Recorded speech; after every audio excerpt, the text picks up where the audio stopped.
श्री कृष्ण श्री कृष्ण श्री कृष्ण श्री कृष्ण। गुरुर्ब्रह्मा गुरुर्विष्णु गुरुर्देवो महेश्वरः गुरुः साक्षात् परं ब्रह्म तस्मै श्री गुरवे नमः तस्मै श्री गुरवे नमः। वेदांत शास्त्र के ज्ञान का मूल स्रोत है उपनिषद। उसके पश्चात उनको कहते हैं श्रुति ग्रंथ, फिर होता है स्मृति ग्रंथ जिसमें भगवद गीता इत्यादि आ जाते हैं, फिर आ जाते हैं पुराण और इतिहास, और फिर आ जाते हैं प्रकरण ग्रंथ जो साधु संतों ने लिखे हैं उसी तत्व की प्रतिपादन में। भगवान शंकराचार्य जी ने यह ग्रंथ सदाचार ऐसे ही लिखा। व्यक्ति जब आध्यात्मिक साधना में प्रवेश कर लेता है तो कहीं ना कहीं फंस जाता है। या तो कर्मकांड में फंस जाएंगे, या तो हाथ में माला लेके फंस जाएंगे, या तो उपासना लेकर के भजन कीर्तन में फंस जाएंगे, और फिर वही आदमी बैठा रहता है। और इसलिए भगवान शंकराचार्य जी ने इस ग्रंथ में हर चीज का क्या क्या स्थान है, अज्ञानी के लिए, ज्ञानी के लिए, और क्या होना चाहिए साधक के लिए, 3 प्रकार की बातें बताई। सदाचार का तात्पर्य है आचार माने आचरण, ऐसा आचरण कि जिसमें सद वस्तु परमात्मा प्रकट हो गए, उसको कहते हैं सदाचार। या दूसरे शब्दों में कहो कि ऐसा आचरण जीना है कि जिसके द्वारा हमारे माध्यम से परमात्मा प्रकट हो सके। और इसको ध्यान में रखते हुए इस ग्रंथ का अध्ययन हम करेंगे। इस ग्रंथ की विशेषता हमारे दृष्टि से ये है, एक बार हमने इसको कहीं लाइब्रेरी में पढ़ा, फटा था, लेकिन जैसे पहली ही बार हमने पढ़ा तो हमारा मन इस पे लग गया। और यही एक ऐसा ग्रंथ है कि जिस पर हमने बैठ करके सब लिखा है। बाकी के ग्रंथ लोग लिखते हैं और हमारा नाम हो जाता है, लेकिन इसको हमने बैठ करके लिखा है। इसमें साधना की पद्धति का बहुत ही विस्तार से विश्लेषण हुआ है। जो हम कह रहे हैं हमने लिखा है वो ये कागज नहीं, अलग से पुस्तक पब्लिश है। पता नहीं ये क्यों दे दिया। इस सदाचार ग्रंथ में पहले ही श्लोक में भगवान शंकराचार्य परमात्मा का स्मरण करते हैं। सच्चिदानंद कंदाय जगदंकुर हेतवे सदोदिताय पूर्णाय नमो अनंताय विष्णवे। नमस्कार हो हमारे, मैं नमस्कार कर रहा हूं नहीं कहते। एक एक शब्दों को यदि आप ठीक से समझ लेना तो अध्ययन करते करते ही ध्यान लग जाता है। नमः नमस्कार, मैं नमस्कार कर रहा हूं, वो नमस्कार जिसमें मैं बचा रहता है वो नमस्कार नहीं। वो नमस्कार जिसमें मैं गायब हो जाता है वो असली नमस्कार। हम लोगों का नमस्कार कैसा है? स्वामी जी नमस्ते, आप ये करो। अरे हमारे नमस्कार का तात्पर्य आज्ञा का पालन करने के लिए तैयार हो जाओ। तो पहली बात नमः, किसको नमस्कार? यही सभी मंत्रों का तात्पर्य होता है। ओम नमः शिवाय, शिव जी को नमस्कार। मैं कर रहा हूं नहीं है। ओम नमो भगवते वासुदेवाय, भगवान वासुदेव को नमस्कार। देखो तो किसको पहले कहते हैं? सच्चिदानंद कंदाय, परमात्मा का जो निर्देश होता है, जिन शब्दों के द्वारा वर्णन नहीं हो सकता, निर्देश हो सकता है। जिसका वर्णन होगा उसको वर्ण कहेंगे, और जो शब्दों के परे है उसका केवल निर्देश होता है। इसीलिए किसी भी उपनिषद में इत्यादि परमात्मा का वर्णन कहीं नहीं आता, केवल निर्देश मात्र आ जाता है। तो कहते हैं सत चित और आनंद। तैत्तिरीय उपनिषद का मंत्र है सत्यम ज्ञानम अनंतम ब्रह्म यो वेद निहितम गुहायाम परमे व्योमन सोष्णुते सर्वान् कामान सह। परमात्मा सच्चिदानंद स्वरूप से ही लखाया जाता है और लखाने के बाद जो व्यक्ति उसको अपने स्वरूप से पहचानता है उसके जीवन की सभी कामनाएं युगपत संपूर्ण हो जाती है। फिर उसके जीवन में एक भी कामना का चक्कर नहीं। तो क्या है यह परमात्मा? सत माने सत्ता, होना। दूसरा है चित माने होने का भान होना। अब इसको अपने पर घटाओ। हम हैं और इसका हमको भान है। और यह जो अनुभूति है अपना होना और होने का भान होना, ये सीक्वेंस में नहीं है, ये साइमल्टेनियस है। तो सच्चित, जिस अनुभूति में सत और चित, होना और भान एक हो जाते हैं, उस अनुभूति को आनंद कहते हैं। देखो, कोई एक वस्तु है, रसगुल्ला है,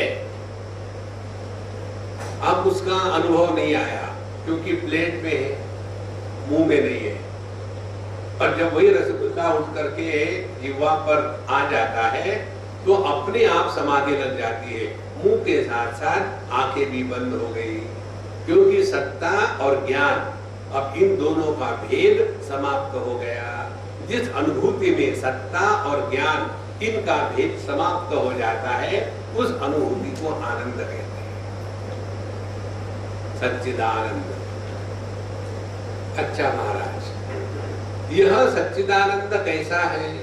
क्या इसका कोई बीज है? आम होता है ना, तो आम में गुठली होती है।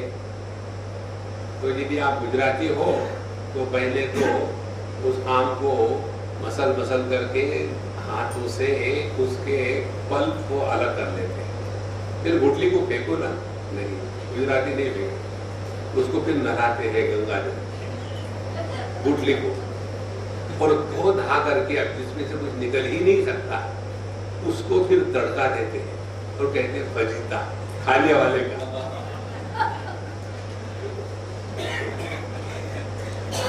तो आम और गुठली, गुठली हो गया बीज, लेकिन ये जो परमात्मा है सच्चिदानंद, इसमें कोई बीज नहीं है, निर्बीज,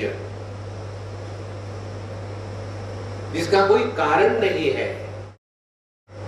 देखो, अब ऐसा ढूंढ के निकालो, ऐसा क्या है कि जिसका कोई कारण होते हुए भी कारण नहीं है, क्योंकि यही सबका कारण है। वो होता है कंद। कंद माने पोटैटो, आलू। तो आलू में बीज कहाँ होता है? जैसे आम में बीज अलग से दिखता है, वैसे आलू में नहीं दिखता। तो हमको आलू को यदि बोना है तो हम क्या करते हैं? पूरे आलू को रख देते हैं, क्योंकि उस आलू में सब जगह में यह जो बीजत्व है ये व्याप्त है।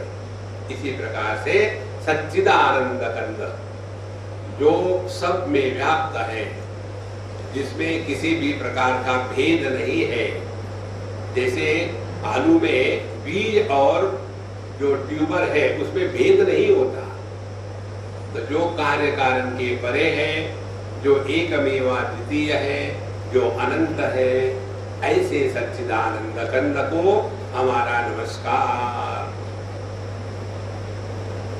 अब यह जो परमात्मा है सच्चिदानंद कंद, यही जगदंकुर हेतवे, यही जगत अंकुर का हेतु है।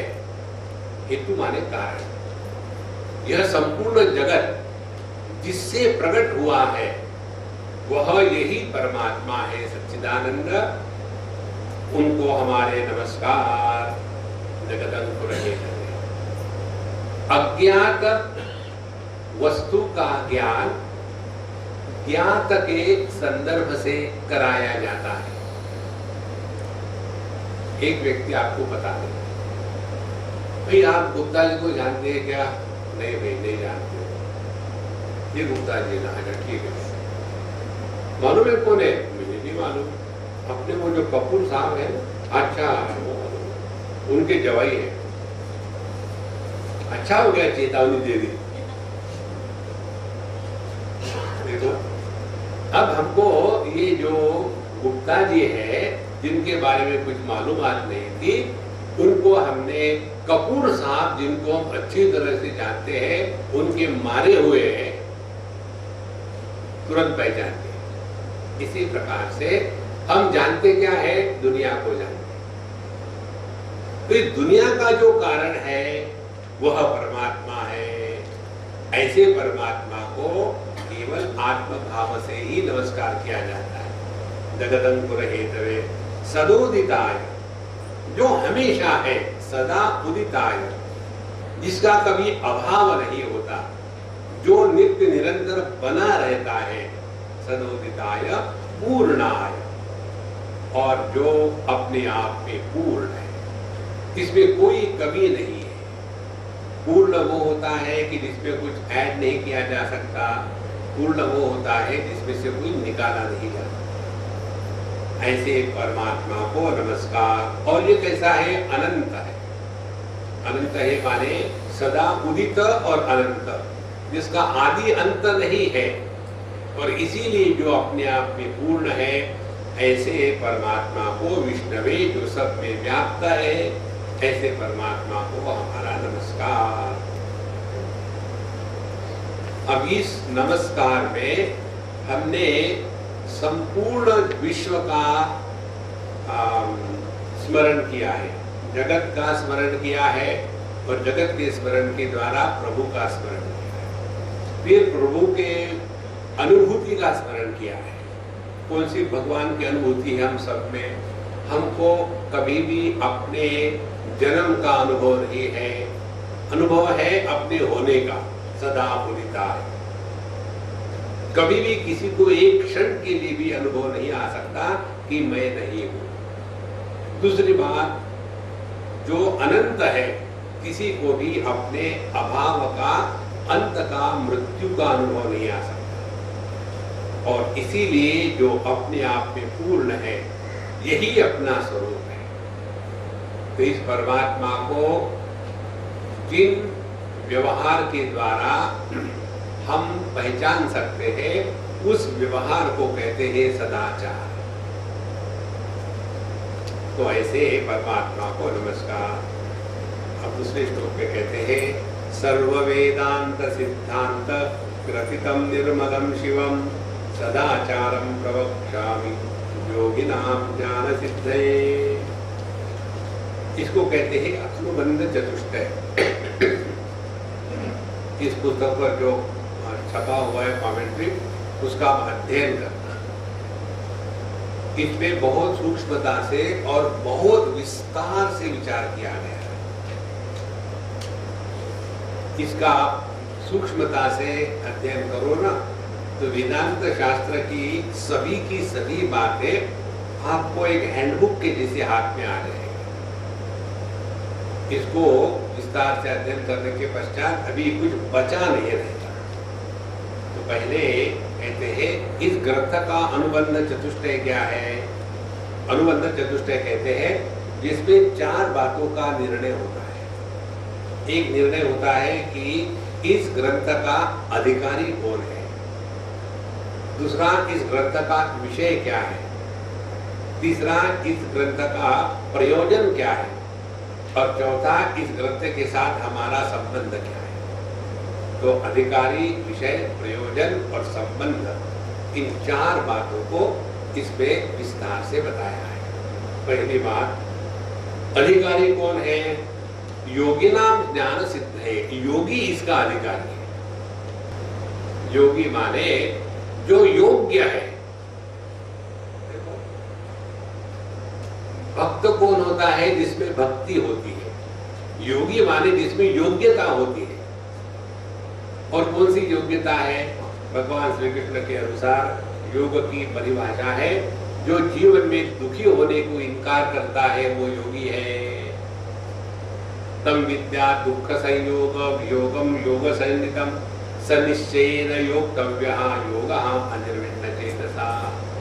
जो जीवन में दुख आने के बाद भी दुखी होने से इनकार करता है, उसी ने योग को पहचाना है, और वही व्यक्ति सब में अपने आप का दर्शन कर सकता है। सर्वभूतस्थम आत्मानं सर्वभूतानि चात्मनि ईक्षते योग युक्त आत्मा। ऐसा जो योगी है, उसके लिए हमने इस ग्रंथ का निर्माण किया है, योगी नाम ज्ञान सिद्ध। और जो व्यक्ति केवल दुनिया में ही फंसा हुआ है, दूसरा विषय ही नहीं, मेरी बीवी ऐसी है, मेरे बच्चे ऐसे, मेरी माँ ऐसी है, मेरे पिताजी ऐसे, मेरे पड़ोसी ऐसे, मेरी तबीयत ऐसी, आप कब तक के परेशान करोगे दुनिया को? अब तुम परेशान हो तो मेंटेन, दूसरे के भी परेशान करो। अब इसमें से निकल जाना बहुत हो गया, गए आ जाती है ये सुन के, इसीलिए हम किसी से मिलते नहीं, दूसरा कुछ होता ही नहीं। हाँ, मेरी पत्नी अच्छा, मुझे पूछ के शादी करी थी मेरी पत्नी ऐसा। अब तो जगत में दो ही प्रकार के लोग हैं, जो है हैप्पी और जो है मैरिड। योगी नाम ज्ञान सिद्ध है। जो दुखी होने से इनकार करता है वो योगी, उसके लिए हम बता रहे। इसीलिए उनके दिमाग में ये बात होगी कि हम इतना अध्यात्म करते हैं, हम इतना भगवान का करते हैं। This is standard expression. हमने भगवान का इतना किया। क्या किया भगवान का? जन्म दिया भगवान को। ये तो ऐसा ही है, हमारे पास ड्राइविंग लाइसेंस है, लेकिन ट्रैफिक बहुत भयानक है। तुम्हारे ट्रैफिक का और लाइसेंस का कोई संबंध है क्या? इसीलिए ध्यान अपने पर रहे, कंप्लेन करना बंद कर दो। बहुत उतरती कंप्लेन आज, और थोड़ा बहुत तो भगवान के बारे में सोचो। योगी नाम ज्ञान सिद्ध है। अच्छा, इसका प्रयोजन क्या है? अधिकारी हो गया, प्रयोजन है ज्ञान सिद्ध है। जब तक के आपका लक्ष्य स्पष्ट नहीं होता, तब तक के आप जीपीएस एक्टिवेट नहीं कर सकते। जब आपको जीपीएस एक्टिवेट करना होता है ना, तो पूछता है डेस्टिनेशन। डेस्टिनेशन हम लिख देते डुमरी तलैया, फिर वो बताएगा।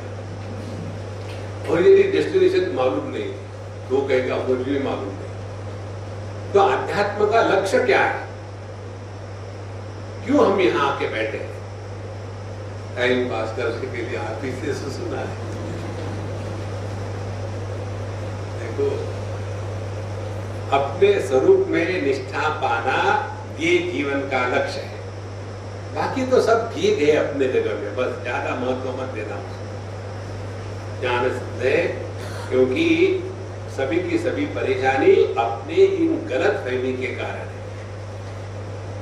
गलत फहमी अपने बारे में, गलत फहमी दुनिया के बारे में, गलत फहमी भगवान के बारे में, गलत फहमी आध्यात्मिक साधना के बारे में। एक चार गलत फहमियां जब तक निकल नहीं जाएगी, तब तक के आप रगड़ते जाओ और चूना लगाते जाओ और मुंह पे रखते जाओ। कर्क रोग हो तो